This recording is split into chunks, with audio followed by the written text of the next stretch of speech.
ही जी लोकनाट्य ती सुरुवातीला मी केली. त्यानंतर दिनकर इनामदार म्हणून कोल्हापूरचे एक चांगले लेखक, दिग्दर्शक आणि अभिनेते होते. त्यांचं लोकनाट्य लागते बघा टीव्हीला, हवालदार भोळा बाईवर, ते आमचं लोकनाट्य. ते जो 1000 प्रयोग आम्ही केले, जिल्हा रेडिओ व्यक्तात होत्या. त्यात तो रमेश विजय पाटकर करतो गाडीचं काम. तशी तुमची जडणघडण त्यावेळची तुमच्या काळातली? आमची जडणघडण म्हणजे लहानपणापासून अभिनयाचं वेळ, आणि त्यानंतर चांगली माणसं मिळाली. तर उदाहरणार्थ कोल्हापुरातच दत्ता खेबुडकर म्हणून एक, म्हणजे जगदीश खेबुडकरचे थोरले बंधू, ते उत्तम दिग्दर्शक, त्यांच्या हाताखाली आम्ही कामं केली. त्यानंतर सांगलीला मी शिकलो, तिथंच माझी सुरुवात झाली. सांगलीत कुठल्या शाळेत शिकला तुम्ही? विलिंग्डनला होतो मी. विलिंग्डनला?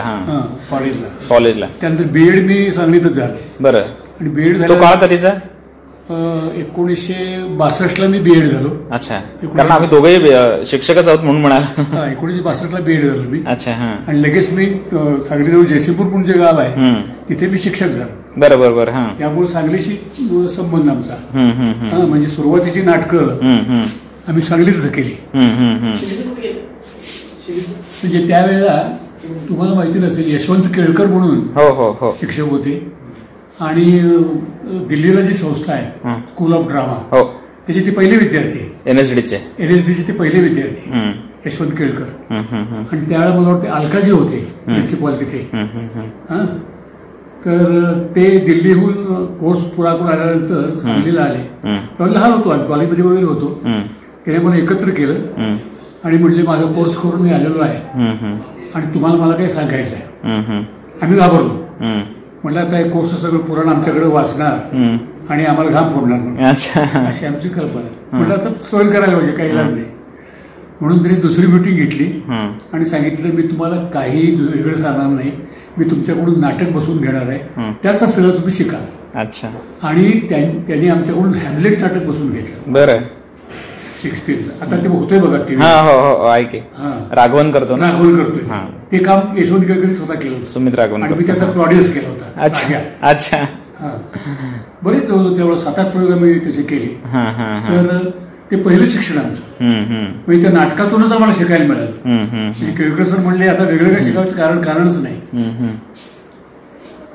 आणि मग जे नाटकाचा वेळ लागला आम्हाला, ते अगदी म्हणजे अजूनही कायम आहे. म्हणजे सिनेमातला जरी मी असलो तरी नाटक मी अजूनही सोडलेलं नाही. अच्छा. पण सध्या काय होतं, तुम्ही मगाशी म्हणालात त्याप्रमाणे दौरे नाही जेवण नाही. बरोबर. लक्षात आलं का? कारण दौरे म्हटलं तर 10-11 कमीत कमी व्हावं लागतात. म्हणजे मराठवाडा, विदर्भ वगैरे अमुक तमुक हे आता जमत नाही. पण साधारणपणे मला वाटतं 2002 पासून काहीतरी आम्ही दौरे बंद केले. तसं लौकिक अर्थानं शिक्षण कुठपर्यंत झालं? बीएड. त्यानंतर फक्त नाटकाचा वेळ आणि त्यामुळं लिहित गेला. नाटक आणि शाळा. अच्छा. मग नाटक, सिनेमा आणि शाळा. मग ते सगळं तारेवरची कसरत होती ना तिन्ही? हो. अगदी. 200 चित्रपट आणि एका वाक्यात तुम्हाला सांगायला म्हणजे प्रायव्हेट हायस्कूल ही संस्था मला मिळाली. हो, म्हणून मी सगळं करू शकलो. नाहीतर शक्यच नाही. खरंय. संघर्ष झाले. लक्षात आलं. ते सुद्धा गेले. बरोबर. पण शेवटपर्यंत संस्थेने आम्हाला सोडलं नाही, मी संस्थेला सोडलं नाही. अच्छा. तिथले ऍडव्होकेट सध्याचे काहीतरी सचिव आहेत ना, काहीतरी नाव कुलकर्णीच आहेत मला वाटतं. कुठले? प्रायव्हेट हायस्कूलचे वकील आहेत कोणतरी. हो, वकील एक आहेत. सोळांकुरकर म्हणून आमचे अध्यक्ष आहेत. अच्छा. त्यानंतर पण प्रायव्हेट कधीची ही शाळा? ही खूप जुनी, आता 100 वर्ष पूर्ण झाली. शताब्दी वर्षच आहे. अच्छा. शताब्दी वर्षच आहे. साजरं करतोय आम्ही. जुन्या कोल्हापुरात विद्यापीठ हायस्कूल एक होतं, मलग विद्यापीठ, न्यू हायस्कूल आणि प्रायव्हेट. अच्छा. या 3 जुन्या संस्था. आणि मग सरकारी राजाराम हायस्कूल किंवा बाकीची सगळी नंतर निघाली. पण सरकारी राजारामचं पण खूप नाव आहे, म्हणजे जुनं आहे ते. 1920 साधारण. सरकारी असल्यामुळे प्रायव्हेट न्यू हायस्कूल पेक्षाही ते जुनं आहे. अच्छा.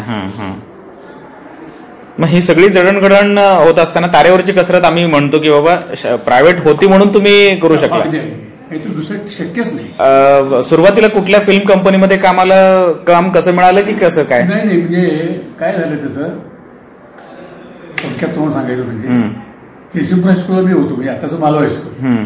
तिथं पुजारी सर मुख्याध्यापक होते, ते आमचे गुरुजीच बरं का.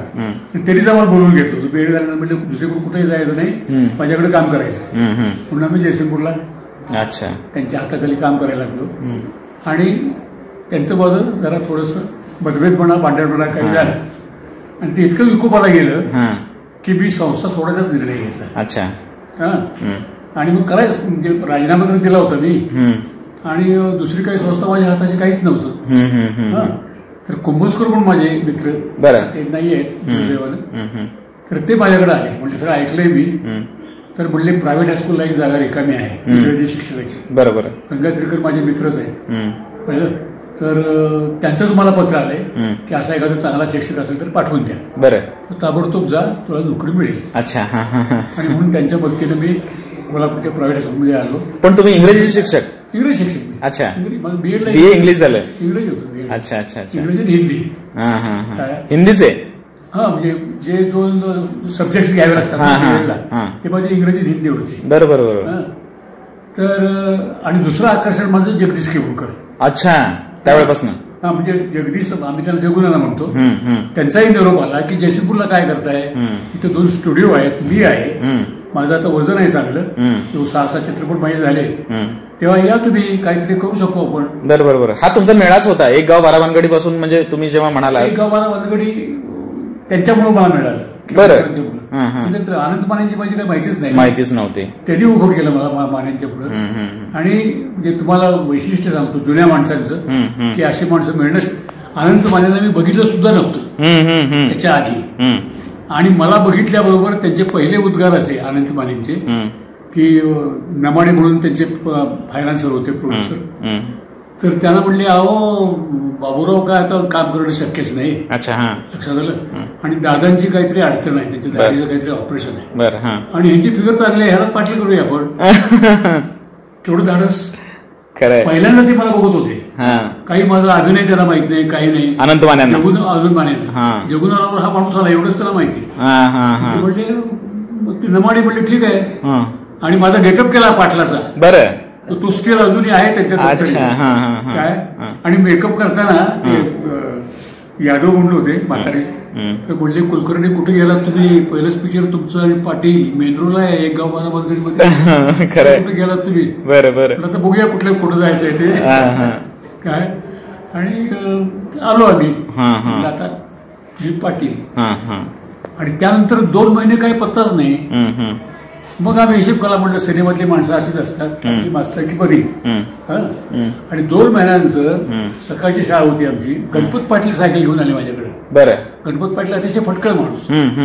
ते म्हणले, यायला तुम्ही सिनेमात कामं करा, भाड्याची सायकल घेऊन आम्ही येतो. बरं का. म्हटलं काय झालं सांगा तरी. अहो म्हणले, काम आहे तुमचं एक गाव बारा भानगडी, आणि आज दुपारी तुमचं शूटिंग आहे, आणि मानेंचा निरोप घेऊन आलोय मी, आणि आता घराकडे जाऊच नका, जेवण आहे तिथं, परस्परच या. अच्छा. आणि मी स्टुडिओत गेलो.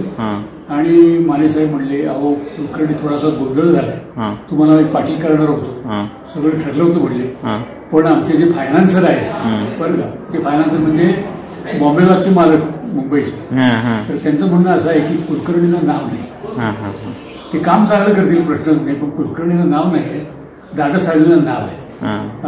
त्यालाच तो रोल दिला, कुलकर्णी तुम्ही दुसरं कुठलंही काम द्या. बरं. तर म्हणले, आम्ही आता तुम्हाला गाडव्यांना केलंय म्हणजे, झेले अण्णा निळू फुले, गाडव्यांना तुम्ही, आणि पाटील दादा साळवे असं म्हणले आम्ही केलेलं आहे. तर म्हणलं उत्तम, गाडव्यांना तर गाडवे आणणार, दुपारी तुमचं शूटिंग आहे तयार होता. अच्छा. असं मला तो रोल मिळाला. आणि आमचं काय आहे, पिक्चर चाललं की आम्ही चालतो. बरोबर. पडलं की आम्ही पडतो, म्हणजे एक आर्थिक गणित होतं. बारा भानगडी इतकं चाललं की तुम्हाला खरं वाटणार नाही, सलग 17 चित्रपट मी केले. अच्छा. एक गाव बारा भानगडीचं सलग 17 चित्रपट मी केले. अच्छा. म्हणजे त्यावेळी विरोधानं आमच्या मित्रमंडळी चर्चा चालायची की ज्या वेळेला कोल्हापुरामध्ये भारतीय कोकणी नसतात त्यावेळी कोल्हापुरात चित्रपटच नसतात. अच्छा. त्याच्याशिवाय चित्रपट होऊ शकत नाही. पण अनंत माने त्यानंतरच्या काळात तमाशापटांचे प्रमुख म्हणून मानले गेले, असा त्यांच्यावर शिक्का आहे.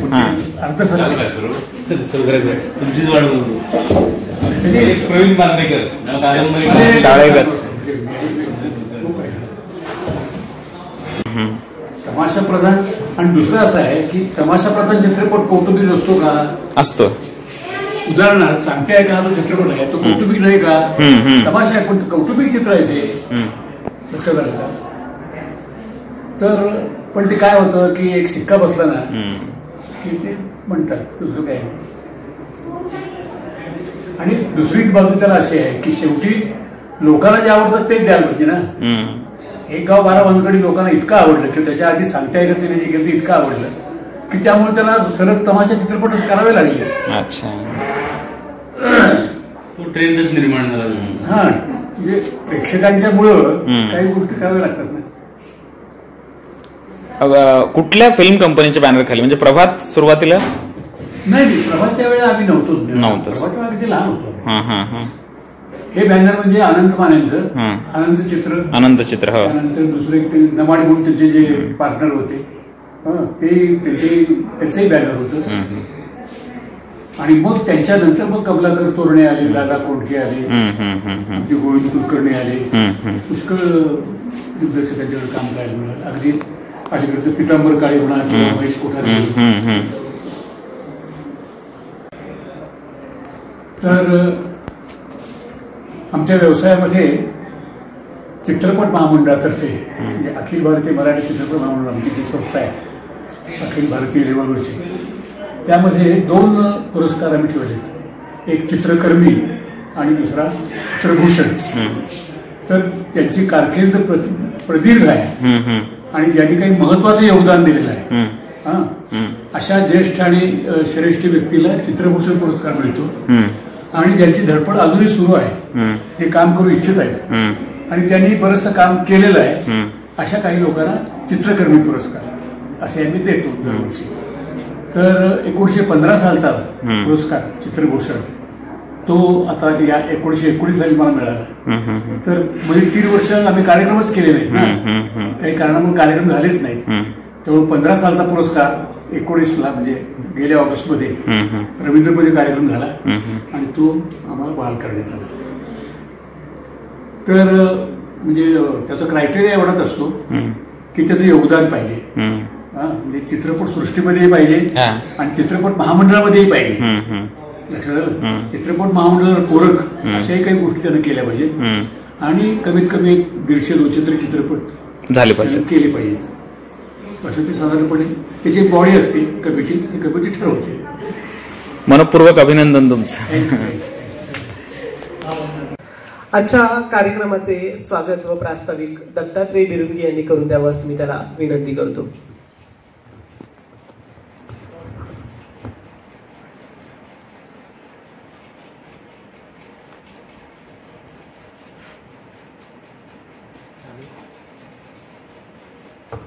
हॅलो, नमस्कार. मी दत्तात्रय बिरुंगी आजच्या कार्यक्रमाचे स्वागत व प्रास्ताविक करून देण्यासाठी व्यासपीठावर उभा आहे. मराठी विभागाच्या नियमानुसार सालावादप्रमाणे MA भाग 1च्या विद्यार्थ्यांचा स्वागत समारंभ करण्याचे याही वर्षी आयोजन केलेले आहे. सर्वात प्रथमतः मी आजच्या कार्यक्रमाला लाभलेले प्रमुख पाहुणे मराठी सिनेमासृष्टीचे दिग्गज कलाकार भालचंद्र कुलकर्णी सर यांचे मराठी विभागाच्या वतीने मी सहर्ष असे स्वागत करतो. त्याचबरोबर आजच्या कार्यक्रमाला लाभलेले अध्यक्षीय स्थान भूषवणारे मराठी विभागाचे विभाग प्रमुख प्राध्यापक डॉक्टर रणधीर शिंदे सर यांचंही मी स्वागत करतो.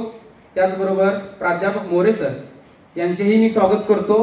तसेच आजच्या कार्यक्रमाला प्रमुख उपस्थिती म्हणून लाभलेले प्रवीण बांदेकर नामवंत लेखक, तसेच श्री प्रसाद लोयलेकर उच्च शिक्षण संचालक गोवा, साईश देशपांडे आकाशवाणी निवेदक पणजी, मिलिंद माटे सहाय्यक संचालक कला संस्कृती संचालनालय पणजी यांचे मी सहर्ष असं स्वागत करतो.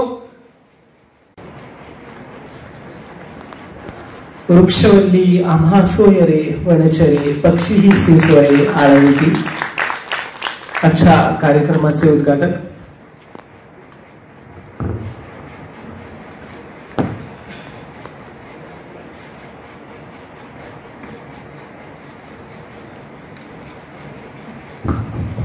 चित्रपट व नाटकांमधून सरांना आपण सर्वांनीच पाहिलेलं आहे. मराठी चित्रपटसृष्टीमध्ये सरांचे नाव अत्यंत आदराने घेतले जाते.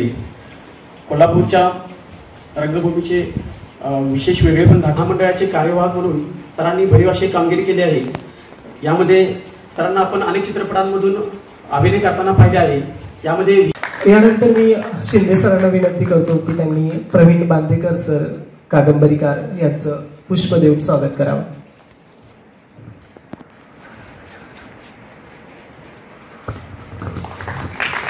यानंतर श्री प्रसाद लोलेकर सर यांचंही पुष्प देऊन स्वागत करावं असं मी शिंदे सरांना विनंती करतो.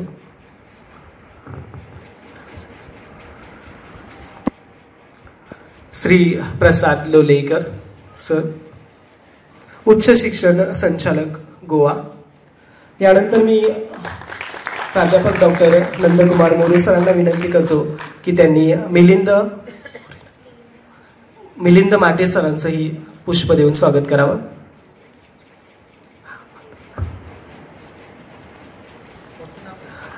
यानंतर साईश देशपांडे सर यांचंही मोरे सरांनी पुष्प देऊन स्वागत करावं अशी मी त्यांना विनंती करतो. कला संस्कृती संचालनालय पणजी.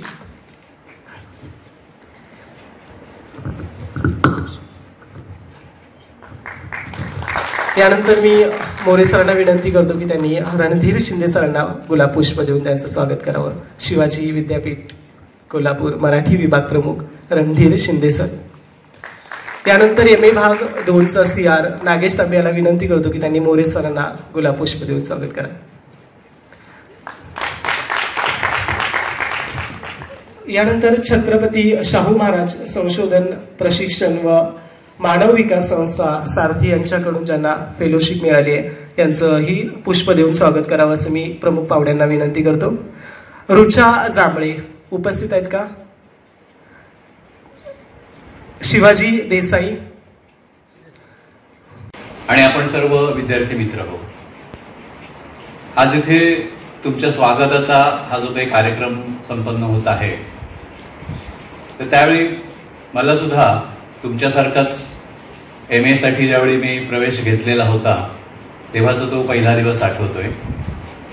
मी MA इंग्रजीसाठी गोवा विद्यापीठामध्ये जवळपास 25 वर्षापूर्वी प्रवेश घेतलेला होता आणि आमचे विभाग प्रमुख होते मराठीतले नामवंत कादंबरीकार ज्ञानपीठ पुरस्कार विजेते डॉक्टर भालचंद्र नेमाडे. आणि मला आजही आठवतंय की पहिल्या दिवशी त्यांनी सांगितलेलं होतं बोलताना की तुम्ही माझ्यासमोर असलेले सर्व विद्यार्थी हे मला माहिती आहे की गोवा आणि आसपासच्या परिसरामधल्या वेगवेगळ्या खेड्यामधून आलेली मुलं आहात. कदाचित इंग्रजी बोलण्याचा कॉन्फिडन्स तुमच्यामध्ये नसेल, साहित्य कशाशी खातात, भाषा व्यवहार नेमका कसा चालतो किंवा कोण समीक्षक कुठचा क्रिटिक काय कोणाविषयी काय बोलला या कशाचंच कदाचित आपल्याला देणं घेणं नसेल.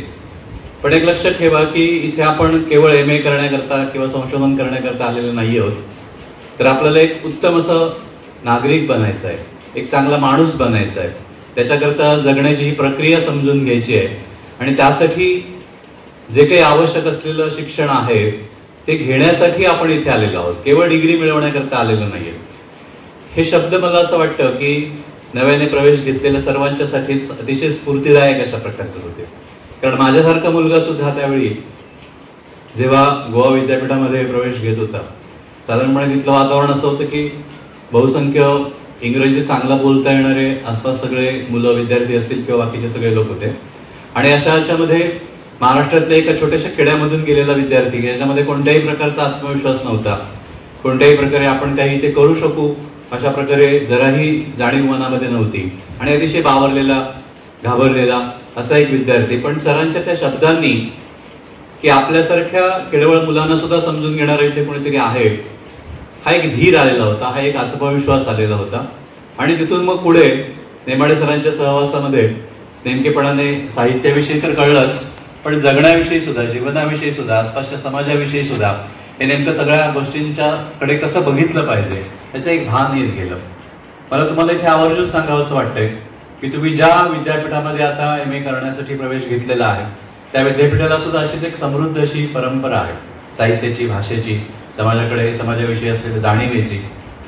कारण गोमा बावरांसारखे ज्येष्ठ समीक्षक हे याच विद्यापीठामध्ये विभाग प्रमुख होते, किंवा अगदीच अलीकडे निवृत्त झालेले डॉक्टर राजन गवस सारखे मराठीतले एक महत्वाचे कादंबरीकार ते सुद्धा या विभागामध्ये कार्यरत होते. आणि त्यांचाच वारसा समर्थपणे चालवणारे आजच्या पिढीतले एक महत्वाचे समीक्षक असलेले डॉक्टर रणधीर शिंदे सर किंवा नंदकुमार मोरे सर हे आता तुम्हाला शिक्षक म्हणून लाभलेले आहेत. आणि मला अगदी खात्रीने वाटतंय की पुढच्या 2 वर्षामध्ये किंवा त्यानंतर समजा संशोधनाकरता तुम्ही इथे पुन्हा प्रवेश घेतलात तर त्या पुढच्या वर्षामध्ये सुद्धा तुमच्या जाणीवा समृद्ध करण्याचं, म्हणजे केवळ विद्यार्थी म्हणून केवळ तुम्हाला ज्ञान देणं नव्हतं, तर त्याच्या पलीकडे एक माणूस म्हणून सुद्धा तुम्हाला समृद्ध करण्याचं काम ही मंडळी निश्चितपणे करतील. आणि म्हणून या निमित्ताने आवर्जून तुम्हाला सांगावं असं वाटतंय की इथे वावरत असताना डोळसपणे जर वावरलात तर माणूस बनण्याकरता, चांगला माणूस बनण्याकरता ज्या ज्या काही गोष्टींची आवश्यकता आहे ती निश्चितपणे इथे तुम्हाला मिळू शकते. भरपूर वाचन करा. मला वाटतं माझी चाळेगत कादंबरी पुढच्या वर्षी तुम्हाला अभ्यासक्रमामध्ये असेल. त्यानिमित्ताने म्हणजे इथे बऱ्याच वेळा येणं होतं आणि इथे आल्यानंतर बऱ्याच वेळा हे तुमचे आमचे जे काही मित्र, तुमचे शिक्षक आहेत ते बऱ्याच वेळा विद्यार्थ्यांच्या समोर बोलायला लावतात. आजही असं मी अनाहूतपणे झालेलो होतो आणि तुमच्या समोर येण्याची संधी मला यांनी दिलेली आहे. पुन्हा संधी निश्चितपणे येईल. पण मला सांगावं असं वाटतंय की केवळ चाळेगतच नव्हे तर अनेक मराठीतली उत्तमोत्तम पुस्तकं या ग्रंथालयामध्ये आहेत आपल्या, त्याचा लाभ घ्या.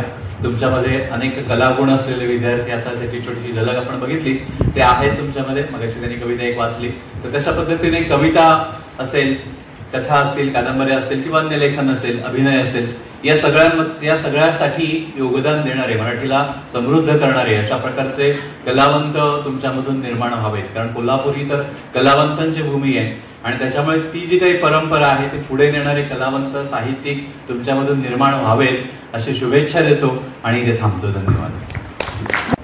आजच्या या शुभ सोहळ्याचे माननीय अध्यक्ष आणि या विद्यापीठातले नामवंत मराठीचे प्राध्यापक, माझे मित्र रणधीर शिंदे सर, माननीय बांदेकर सर, माननीय मोरे सर, सहकारी प्राध्यापक, उपस्थित विद्यार्थी बंधू भगिनी, खरं तर खूपच भारावल्यासारखं झालंय. कारण या विद्यापीठाशी आमचा संबंध या विद्यापीठाची निर्मिती झाल्यापासूनचा आहे आणि आज सुद्धा अधूनमधून इथं आल्याशिवाय राहत नाही. म्हणजे सांगायला हरकत नाही तुम्हाला की आम्ही फिरायला संध्याकाळी इथे येतो. कळंब्याला राहतो मी, कळंब्यावरून फिरायला आम्ही इथे येतो आणि प्रसन्न वाटतं एकदम. काही काही जागाच, काही काही स्थळच असे असतात की तिथे गेल्यानंतर एक पावित्र्य, एक प्रसन्नता, एक उत्साह वेगळा निर्माण होतो. तसं हे स्थळ आम्हाला वाटतं. काही कामानिमित्तानं इथल्या नाट्यशास्त्र विभागातही येण्याची संधी मिळाली. त्यानंतर राजन गवस सर आमचे मित्र, त्यांच्यामुळं 1-2दा या मराठी विभागात सुद्धा मी आलो आणि प्रत्येक वेळा एक नवा उत्साह घेऊन गेलो, एक नवी जाणीव घेऊन गेलो, एक नवा धडा घेऊन गेलो म्हटलं हरकत नाही. आणि म्हणून आज मी पहिल्यांदा रणजित शिंदे सरांचे, त्यांच्या सहकारी प्राध्यापकांचे मनपूर्वक आभार मानतो की त्यांनी मला पुन्हा इथे मित्र. मी कुठल्याही प्रकारचं व्याख्यान देणार नाही आहे कारण मला ते येतच नाही. मी आपल्या पुढं काही मनोरंजन करणार आहे, अभिनय करणार आहे, काही आठवणी सांगणार आहे आणि त्यातून तुम्हाला मला काय शिकता आलं सर, आपण ते धडे घेऊया असं मला वाटतं. पहिल्यांदा मला तुम्हाला प्रश्न विचारायचा आहे तुमच्या सगळं मला की आपण कोण आहोत? कोण आहोत आपण कोण आहोत हे मी सांगण्यापेक्षा एका शाहिरानं सांगितले.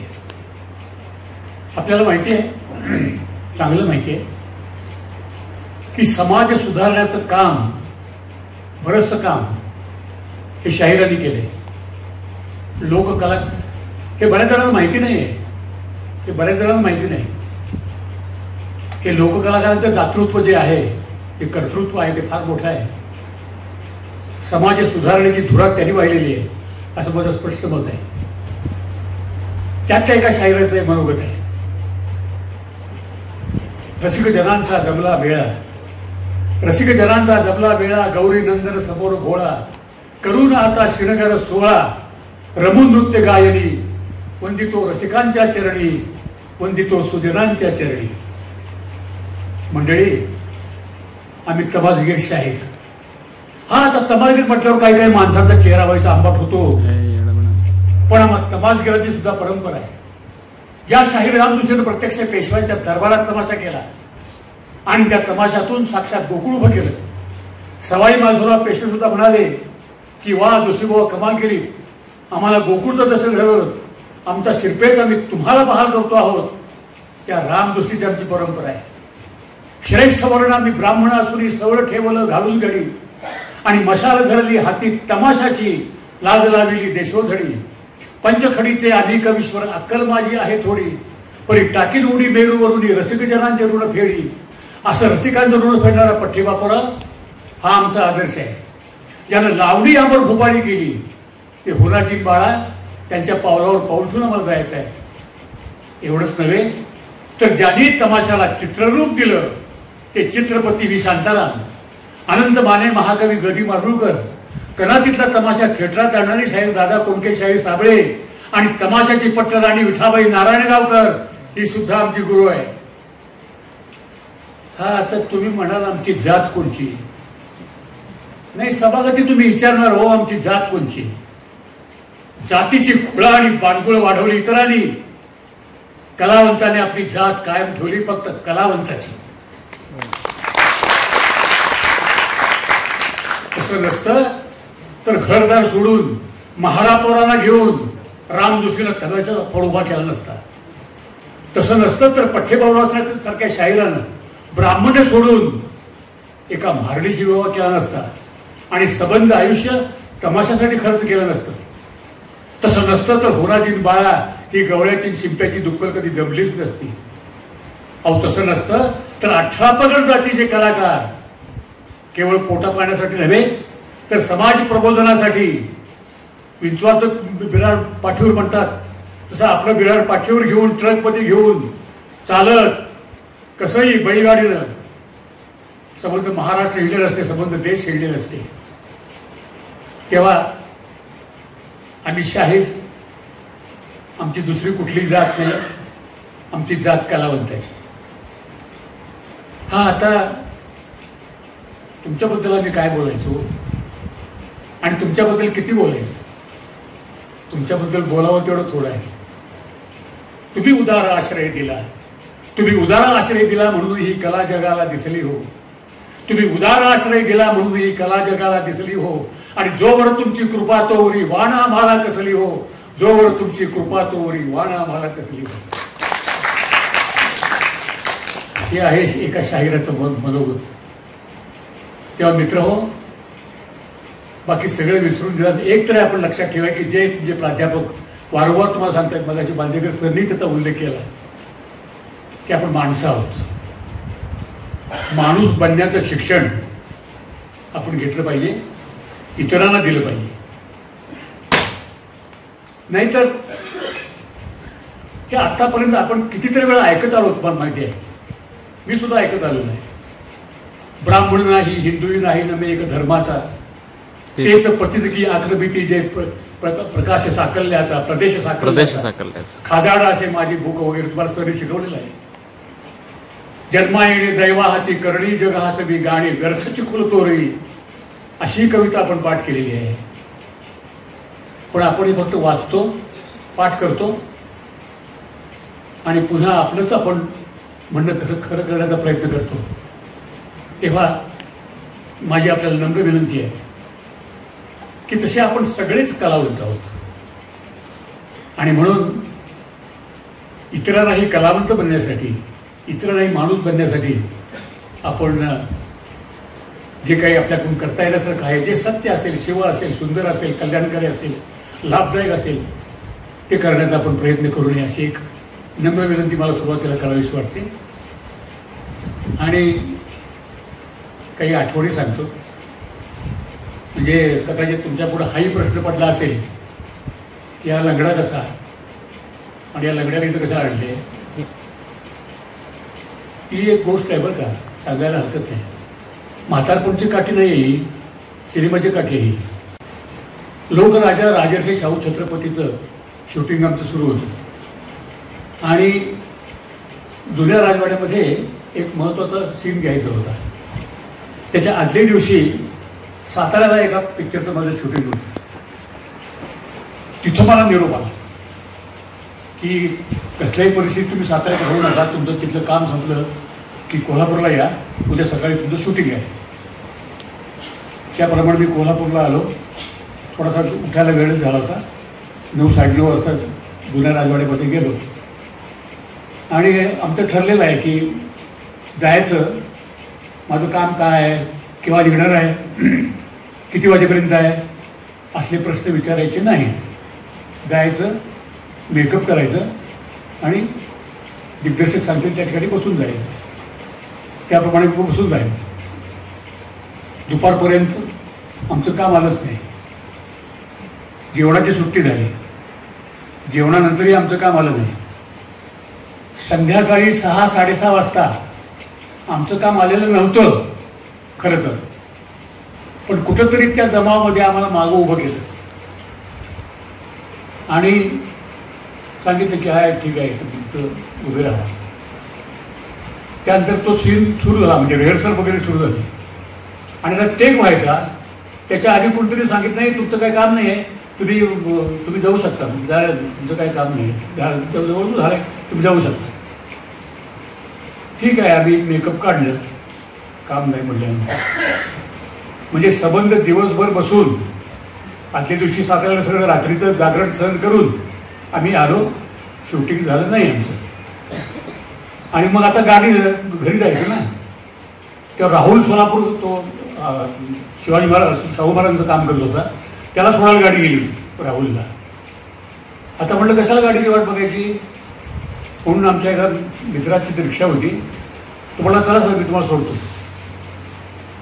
आणि त्यानं सोडलं आम्हाला मधल्या वाटेमध्ये कुठेतरी एका दगडावर. घरापर्यंत सोडलंच नाही त्यानं. सुदैवाने मी डाव्या बाजूला पडलो म्हणून वाचलो. उजव्या बाजूला पडलो असतो तर दुसऱ्या दिवशी माझा फोटो झाला असता पेपरमध्ये. आणि तेव्हा जे माझ्या खुद्याचं दुखणं सुरू झालं ते अजूनही आहे. 3-4 शस्त्रक्रिया झाल्या.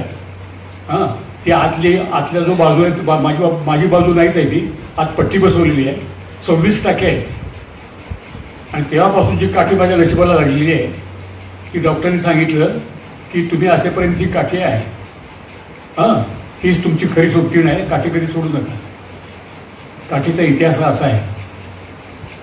कलावंतावर काय केव्हा कसा प्रसंग येईल सांगता येत नाही. गैरसमजुती तशाच असतात हो. म्हणजे कलावंताचं नशीब सुद्धा कसं असतं बघा, तुम्हाला आश्चर्य वाटेल. ज्योतिबाच्या देवळामध्ये जिथं ज्योतिबाची मूर्ती आहे तिथं मी बसलोय ज्योतिबा म्हणून. त्या चित्रपटाचं नाव महिमा ज्योतिबाचा त्या चित्रपटाचं नाव. तिथं ज्योतिबा म्हणूनच बसलोय मी. माझ्या हातनं प्रसाद वगैरे घेतला बायाबापड्यांनी भक्तांनी. तेव्हा संध्याकाळी पण शूटिंग चाललं होतं ते. आणि सांगलीला ते पिक्चर लागलं होतं आणि आम्ही काही मित्र बघायला गेलो होतो. पिक्चर सुटल्यानंतर बाहेर पडलो आणि 10-12 बायका अक्षरशः पळत म्हाताऱ्या आल्या आणि माझ्या पायावरच पडल्या. अहो म्हटलं माझ्या कशाला पाया पडताय का. अरे लेकरा आत्ताच बघितलं साक्षात ज्योतिबा रे, साक्षात ज्योतिबा. आम्ही हात जोडलं तुला. हां, आता थिएटरात ज्योतिबा आणि प्रत्यक्ष इथं ज्योतिबा. अशीच कामं करत जा लेकरा, लई मोठा होती. म्हटलं हे माझ्या अभिनयाचं पारितोषिक आहे. यापेक्षा आणि वेगळं पारितोषिक काय असायचं. काही दिवसापूर्वी शाहू टॉकीजच्या त्या आवारामध्ये काही मित्र गप्पा मारत उभे होतो आणि आमचे काही विद्यार्थी आहेत धावत परत आले काय म्हणले सर, हे शोभते का तुम्हाला? अरे म्हटलं काय झालं, काय केलं मी, कुठं काय केलं तुम्हाला, शोभते का काय, काय शोभते का काय आम्हाला विचारताय? पाहायला तुम्ही मास्तर आमचे, हां तुमचा आदर्श आम्ही घ्यायचा, तो आदर्श घ्यायचा होय तुमचा. म्हटलं काय झालं सांगा ना. अहो काय झालं, काय दारू पिताय? ते निळू फुले, राशेकर, तुम्ही सरळ सरळ दारू पिताय. कुठं इथं पिक्चर लागलंय शाहूला तुमचं, आत्ताच बघितलं. तर मी त्याला सांगितलं, बाबांनो ती दारू नसते, हां दूध नसलेला, साखर नसलेला आणि भरपूर चहाचे पूड घातलेला तो कोरा करकरीत चहा असतो, तो बरोबर रमसारखा दिसतो आणि त्याचा घोट घेतल्यानंतर दारू वेगळी प्यावी लागत नाही, ते तेज चेहऱ्यावर आपोआप येतं. त्याची समजूत पटली नाही. काय सर आम्ही काय बोळ्यात दूध पितोय, आम्हाला बोलवत आहे वय, प्या तुम्ही हो, पण त्याला बेतानं प्या की, कुठं गटात पडला तर कुठे सोडवायचं तुम्हाला. म्हटलं हेही माझ्या अभिनयाचं पारितोषिकच आहे. तेव्हा असे गैरसमज, अशा गैरसमजुती आमच्या बाबतीत घडतात, की मोहनात तेच आमचं पारितोषिक असतं, तेच आमचं बक्षीस असतं. मला तर असं वाटतं की तो आमचा पुरस्कार असतो. काही गैरसमज कसे असतात बघा, म्हणजे सांगायला हरकत नाही. पु ल म्हणाले होते, पु ल देशपांडे, सिनेमात यायचं आहे, सिनेमात यायचं आहे तुम्हाला जरूर या, पण अशी खूणगाठ बांधून या की मी माझ्या आयुष्याची माती करणार आहे. झालं तर सोनंही होईल, पण समजूत अशी पाहिजे तुझी की या व्यवसायात राहून माझ्या आयुष्याचं मातेर होणार आहे, माझ्या आयुष्याची माती होणार आहे. हे जर कबूल असेल तर या. अक्षरशः हे खरं आहे, कारण आमच्या व्यवसायाला काही धरबंद नाही, आमच्या व्यवसायाला काही नियम नाही, आमच्या व्यवसायात कोण कुठं केव्हा कसा पुढे जाईल काही सांगता येत नाही, अजूनही नाही. अशा या अवस्थेमध्ये जर काम करायचं असेल तर यावं, जरूर यावं, तुमचं स्वागत आहे. काही काही लोकांनाही पटत नाही. आमचे एक मित्र माझ्याकडे आलेला, म्हणले बाबा याच्या आईला जरा घोळ झालं. म्हटलं काय झालं? पोरगं आमचं हो बाब्या 4 वेळा नापास झालं SSC ला, कुणाचं काय ऐकत नाही, त्याला काय कळत नाही, गावभर पोरीवाल्यांची कळ काढत फिरते, रोज भांडण घेऊन येते घराकडे. तर मी काय म्हणतो, त्याला सिनेमात ढकलूया. म्हटलं सिनेमात ढकलूया? हां नाही तर काय करणार हो, सिनेमात ढकलूया की त्याला. मग विचारलं, म्हणलं त्याला काही गाणं वगैरे येते? अहो त्याला धड बोलायला येते, गाणं कुठले येते? बरं त्यानं ह्याच्या आधी कुठं नाटकात कुठंतरी असं अभिनय वगैरे काम केलंय? अहो कुठलं कसलं काम करते तुम्ही विचारताय मला? आम्हाला कामाला लावते रोज ते काय काम करते? मग मी म्हटलं त्याला जर असं काहीच येत नसेल, गाणं येत नसेल, अभिनय येत नसेल, तर मग सिनेमात कसं घालायचं? काय सांगताय राव तुम्ही? सिनेमात घालायला कशाला काय लागते? अहो त्याला काय येत नाही म्हणून तर म्हणतो सिनेमात घालायचं. सिनेमात घालायला कशाला काय लागतंय? आता तुम्ही नाही म्हणजे बघता बघता त्याला आमची दांडी घेतली. गैरसमज असतात, लोकांचे गैरसमज असतात. साधं नसतं, पण साधं नसतं, लक्षात ठेवा. हां तारेवरची कसरत असते, तारेवरची कसरत असते.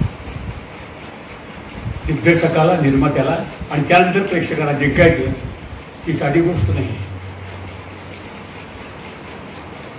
काही मित्र आमचे आम्हाला म्हणतात, चांगलं आहे, छान आहे तुमचं, सकाळपासून तुझं शूटिंग असतं, त्यामध्ये काही लवसीन असतात, हां ते तुम्ही करता, अगदी गोळून करता, त्याचे रिटेक होतात का तुम्ही करता कोणाला देऊ?